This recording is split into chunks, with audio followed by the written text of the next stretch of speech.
আমি জানি আমার এই ভিডিও রিচ হবে না। বাংলাদেশের ফেসবুক পুরোপুরি নিয়ন্ত্রণ করে ইন্ডিয়া। আসসালামু আলাইকুম রহমতুল্লাহ বারাকাতু। সকলকে স্বাগত জানাচ্ছি আমার আজকের এই ভিডিওতে।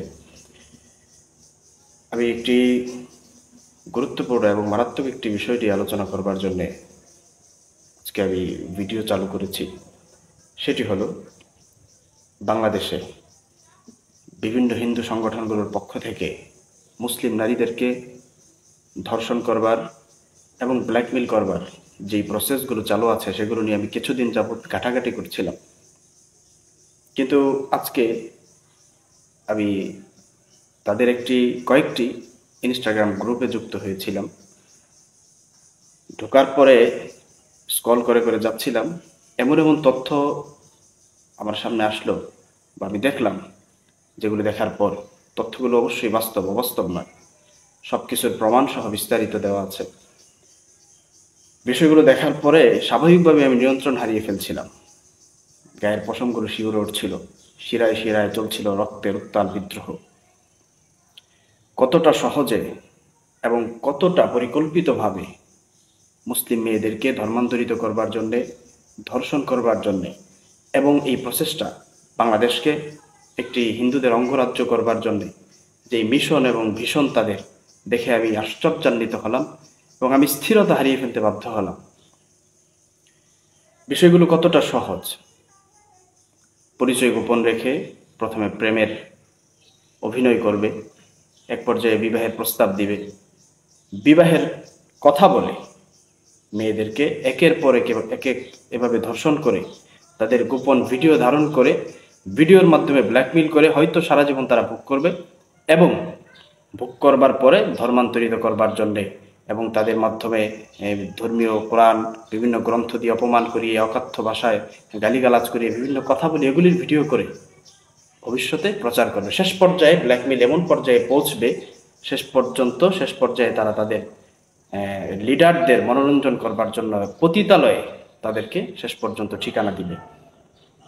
বিষয়গুলো আজকে কতটা সতর্ক হচ্ছে মানুষ জানি না, এবং এই বিষয়গুলোকে প্রচারও করতে দেন। আমি জানি আমার এই ভিডিও রিচ হবে না, মানুষের সামনে পৌঁছবে না, কারণ বাংলাদেশের ফেসবুক পুরোপুরি নিয়ন্ত্রণ করে ইন্ডিয়া।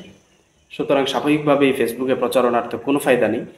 কিন্তু এটা কিভাবে কি করা যায়, মানুষকে কিভাবে সচেতন করা যায়, মুসলিম মেয়েদেরকে কিভাবে তাদের ইজ্জত আব্রু এবং সতীত্বকে রক্ষা করবার কি পদক্ষেপ নেওয়া যায়, আসলে আপনি যদি একটু ঘাটাঘাটি করেন বা দেখেন তাদের এই বিষয়গুলো, এমন এমন ভাষা তারা উচ্চারণ করে এবং তারা ব্যক্ত করে এবং তাদের পরিকল্পনাগুলোকে তারা শেয়ার করে। আপনার যদি ইসলাম, মানবতা এবং মানুষের প্রতি, মা বোনদের মেয়েদের প্রতি কোনো দরদ থেকে থাকে, আপনি অবশ্যই স্থিরতা হারিয়ে ফেলতে বাধ্য হবেন। আমি স্বাভাবিকভাবে একটি স্ক্রিন ভিডিও করেছি ওখান থেকে। আমি সেই ভিডিওটা আপনাদের সামনে একটু পড়ে শোনাই, এরপর আপনারা একটু ভাবুন এবং বুঝুন। গ্রুপে কাজের আপডেট জানাচ্ছেন তারা। একটি আইডির লিঙ্ক দিয়ে একজন লিখেছেন, গ্রুপের একজন সদস্য, তিনি বলছেন, দাদা এ পর্যন্ত 11টি মুসলিম দাসীর গর্ভে সনাতনী বীজ বপন করে দিয়েছে। মুসলিম যৌন দাসী আলী শাওহির সাথে অশ্লীলতা করে তার গোপন ভিডিও ধারণ করে তাকে ব্ল্যাকমেইল করে বিশেষ বিবাহ আইনে বিয়ে করে তাকে ভোগ করে যাচ্ছে।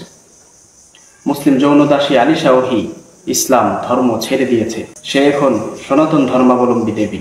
সে চাইলেও আর ইসলাম ধর্মে ফিরে যেতে পারবে না, কারণ তার সবকিছু দাদার হাতে। একটু এদিক সেদিক করলেই তার, একটু অশ্লীল শব্দ লিখেছে বললাম না, অশ্লীলতার ভিডিও সোশ্যাল মিডিয়ায় ভাইরাল করে দেবে। মুসলিম যৌনদাসী আলী শাওহিকে সনাতনী দাদাদের ভোগ করা শেষ হলে তাকে ভারতের পতিতালয়ে বিক্রির সব ব্যবস্থা করে রেখেছে দাদা এখন খুলনা অঞ্চল ইসকনের কার্যনির্বাহী সদস্য। দাদা অখণ্ড ভারত মিশনের সৈনিক। দাদা রাম রাজ্যের সৈনিক, কট্টর হিন্দু সেনা।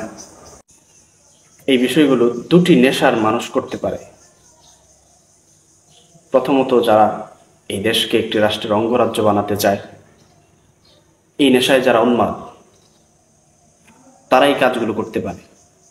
অথবা যারা লম্পট, ধর্ষক, যারা বখাটে শ্রেণীর যুবকরা এই ধরনের সংস্থাগুলোর সাথে যুক্ত হয়ে সহজেই তারা তাদের এই নেশাটাকে এখানে পূর্ণতা করতে পারে, পূর্ণতা আনতে পারে। প্রথমত এই বিষয়গুলো সম্পর্কে আমরা দোয়া করব আল্লাহ তাআলা যেন আমাদেরকে হেফাজত করে।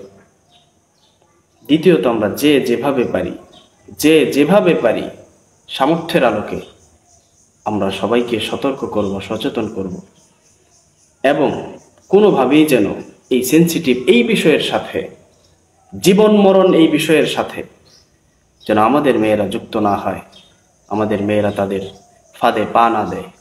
আল্লাহ তাআলা আমাদের সকলকে হেফাজত করে।